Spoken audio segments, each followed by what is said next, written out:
এইটা 2452-কে আপনি যে কয়টা 2500 টাকাকে আপনি অনেকগুলি উপজেলাকে দিয়ে ভাগ দেন শুধু 2টা জায়গায়, এটাকে কি আপনি দুর্নীতি বলবেন, ভালো কাজ বলবেন, নাকি চেয়ারে বসে রয়েছি আমার জায়গায় দিমু না তো কার জায়গায় দিমু ঠিকই আছে, কোনটা বলবেন?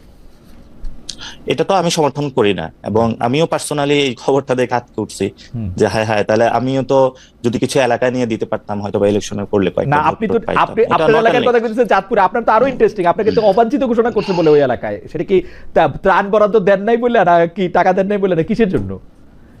বিএনপির দুইটা গ্রুপ ছিল, এক গ্রুপ হলো আগে প্রোগ্রাম করেছে, এখন আরেক গ্রুপ প্রোগ্রাম করতেছে। তো ওই এলাকার মানুষ তাদেরকে বলতেছে যে বিএনপির মগজ কি এই জায়গায় চলে গিয়েছে, একটা প্রোগ্রাম নামাইতে হবে কিভাবে, 1 মাস আগের ইস্যু নিয়ে তারা আসলে প্রোগ্রাম কি করবে নিয়ে কোনো কনটেক্সট পাচ্ছিল না।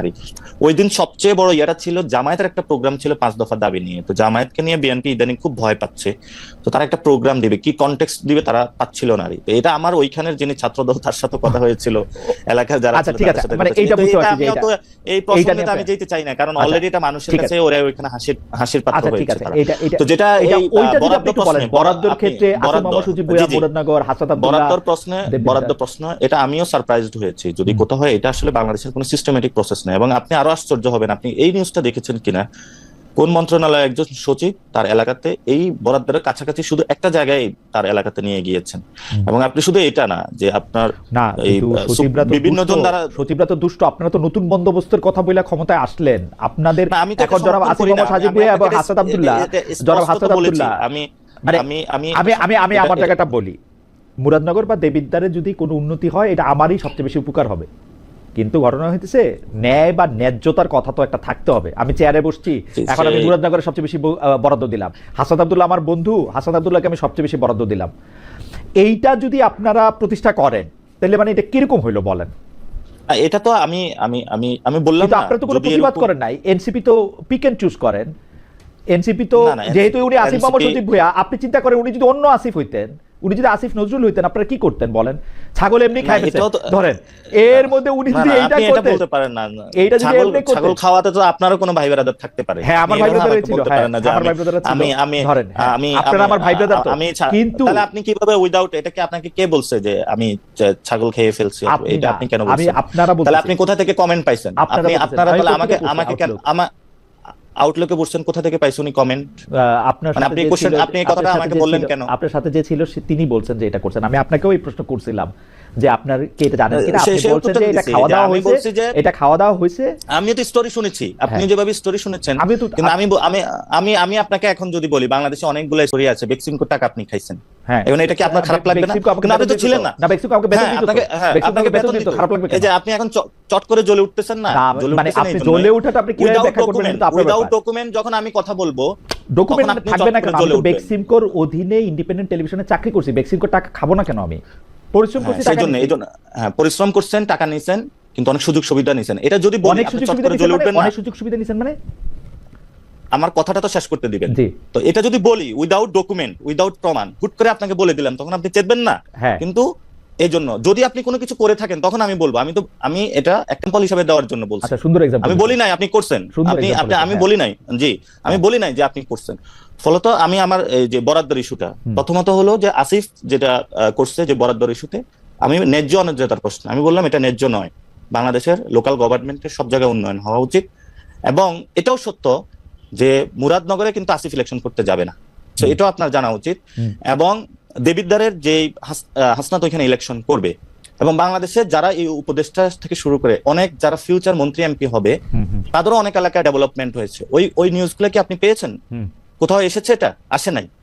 এবং এই যে আপনার এই সুপ্রিম কোর্টের এই যে রেজিস্ট্রারে উনি আসাদ ভাই আছে, উনি তো থেকে এখনো ইলেকশনে প্রিপারেশন নিচ্ছেন। আমি জাস্টিফাইড মনে করতেছেন কিনা যে এটা ন্যায়? না, আমি এটাকে জাস্টিফাইড মনে করি না, আমি এটা অন্যদের কথা বললাম। আমি আপনাকে জাস্টিফাইড না এটা উত্তর দিয়েছি।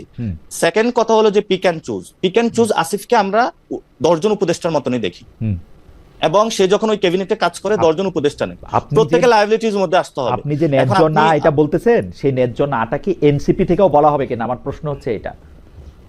জি অবশ্যই, আমরা তো বলি নাই যে এটা ন্যায্য।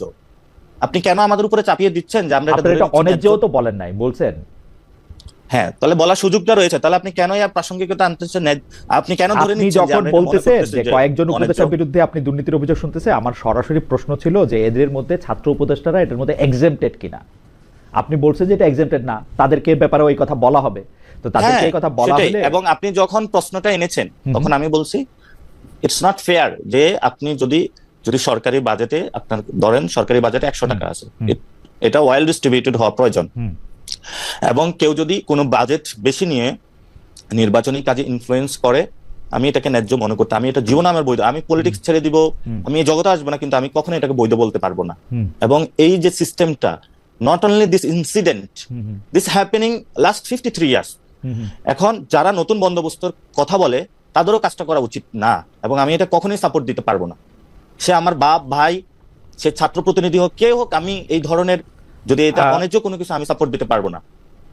আপনি আপনি আপনি আপনি তাদের সাপোর্ট দিতে পারবেন না, এবং যারা ছাত্র উপদেষ্টা আছেন আপনি বলতেছেন যে এই ছাত্র উপদেষ্টা এই জায়গা থেকে ইলেকশন করবেন না, কিন্তু তিনি বরাদ্দের চেয়ে বেশি বরাদ্দ দিতেছেন, এটা আপনি ন্যায্য মনে করতেছেন না।